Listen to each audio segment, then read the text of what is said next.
Hi, I'm Sean from Agility Fleet and I'm here with the new Ford Kuga ST Line edition. Vehicle's on loan to us from Ford HQ so that we can tell you some of the things that we like and don't like about the vehicle.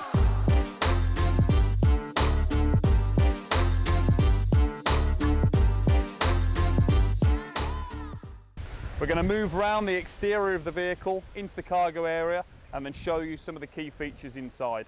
Starting on the outside of the vehicle, you can see the front bumper design is the more aggressive ST Line Edition pack. We think this gives the car a really good front profile and works well with the Lucid Red metallic paint, giving the vehicle a really lovely finish. Moving around the side of the vehicle, you can see the 18-inch machined alloy wheels. These have a lovely finish, but the general consensus from the team was they were a little small for the vehicle. You can update the vehicles to the 19-inch rims for £550 if you choose. A nice feature on the side is the ST Line Edition badge that denotes the spec for the vehicle itself, and you can also see the side skirts that are included in the pack too. We feel that the sloping roofline is a lovely finish for the vehicle and sets it apart from some of the competitors in this class. At the rear of the vehicle we have a power opening tailgate. This is a lovely feature for a vehicle in this class, as most of the people buying the vehicle will likely have families, and it makes it much easier when loading luggage or shopping into the boot itself. You can either open the boot via the tailgate button or via the key fob via a double tap. When you get into the boot itself, you have a low opening aperture which makes it easier to load things in and out, and you have a plastic kick plate to make sure you don't damage the vehicle when you are dragging the shopping. The load space itself is 575 litres, which is a nice space, and you can drop the seats via two tabs on either side to extend the load space to 1,481 litres. The space itself, when the seats are flat, they aren't totally flat, but they almost are, and it then is a nice large load space. Back around the outside of the vehicle, another nice feature that we found are the pop-out door protectors. They're spring-loaded so that when you open the door, plastic protectors protect the corner of the door against any of those trolley dinks that you might pick up. Stepping into the vehicle, as you can see, as a 6-foot individual, I have plenty of headspace, lots of knee room, and I'm very comfortable in the back. There's lots of places to store different items and water bottles, and a really nice feature at this price point is the rear heated seats. The kids will love that on a cold winter's day.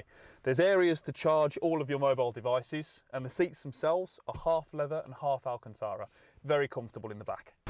Inside, the cabin is a lovely place to be, and there's plenty of technology for me to talk you around. I'll start with the interior cargo areas. The centre console has adjustable cup holders, which are very good for trying to fit slightly larger cups in, although we did note that because it doesn't adjust widthways, extra large cups don't fit. There's plenty of space in the door bins, especially for even oversized cups. And moving into the centre console, you have a number of different options. You have your drive mode selector, heads-up display, park assist, and front and rear parking cameras. The vehicle itself has plenty of parking aids, and the park assist itself could prove to be very useful for those supermarket car park situations, as the vehicle will bay park and parallel park. The vehicle has an engine stop-start button, but this was slightly hidden away, and a couple of the guys remarked that as a first-time user of the vehicle, you might not be able to find it very quickly. In the centre section, you have a heated steering wheel and you have a heated seat. Very nice again for the winter months. There is dual zone climate control with an old school dial to adjust the temperature. We're more than happy to see this, as we feel with newer cars that have moved that to a touchscreen, it's much harder to operate while driving the vehicle along. Onto the vehicle's touchscreen. The icons are nice and easy to read. However, they are starting to look slightly dated against some of the competitors that have a higher quality feel to them.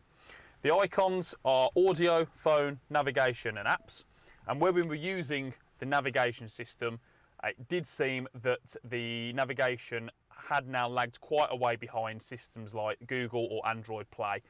This can be accessed in this vehicle by plugging your USB stick into the USB sockets located further down here in the centre console. Moving on to the centre screen itself, it has a similar layout and similar icons to that central touchscreen, and it suffers from the same slightly dated design, albeit still nice and easy to see. There's a limited amount of customisation, and the central section is dominated at the moment by the trip computer for the vehicle. The heads-up display itself is a nice feature to have as it keeps your eyes on the road, and this rises up from the dashboard and can show key information such as speed limits and your current speed on the road. The drive in the Kuga is very nice.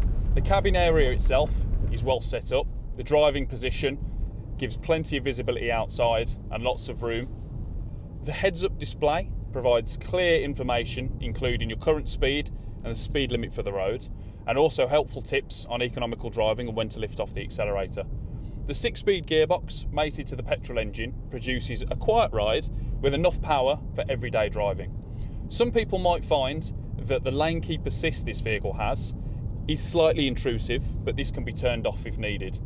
The dials and the steering wheel setup allow lots of clear information and everything is easy to hand. Overall, the driving experience in the Kuga is very good.